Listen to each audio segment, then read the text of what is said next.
காற்றரசன் வானமண்டலத்திலேயே வேகமாக சென்று கொண்டிருந்தான். அப்போது அவன் பார்வை நிலத்தின் பக்கம் திரும்பியது. பயிர்கள் செடி கொடிகள் எல்லாம் வாடிக் கிடந்தன. மெல்ல கீழே இறங்கி வந்தான். சிறிது தூரம் சென்றவுடன் கீழே ஒரு பெரிய நீர்ப்பரப்பை கண்டு இறங்கி வந்தான். கடலரசனை கண்டான். நண்பா, உன்னிடம் நீர் நிறைய இருக்கிறதே, சிறிது அளவு பயிர் பச்சைகளுக்கு கொடுத்து உதவுகிறாயா என்று காற்றரசன் கேட்டான். கடலரசன் சிரித்துக்கொண்டே, வேண்டிய அளவு எடுத்துக்கொள் என்றான். காற்றரசன் சிறிது நீரை அள்ளினான். அள்ளிய வேகத்தில் கீழே கொட்டிவிட்டான்.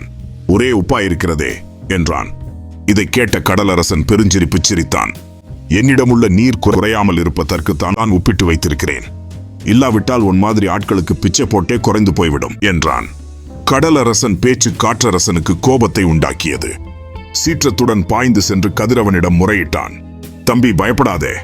கடல் அரசனுக்கு தெரியாமலே நான் கடல் நீரை உறிஞ்சி மேகமாக்கி தருகிறேன். மேகங்களை தள்ளிக்கொண்டு போய் பயிர் பச்சைகளுக்கு மழையாக பொழியச் செய்துவிடு. அவர்களின் வாட்டம் தீரும்.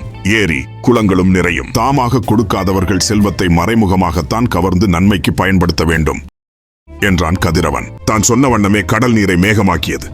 காற்று அம்மேகத்தை பயிர் செடி கொடிகளுக்கும் ஏரி குளங்களுக்கும் மழையாக பொழியச் செய்தது. உலகம் செழித்தது. கருத்துரை: தாமாக கொடுக்காதவர்கள் செல்வத்தை மறைமுகமாகத்தான் கவர்ந்து நன்மைக்கு பயன்படுத்த வேண்டும்.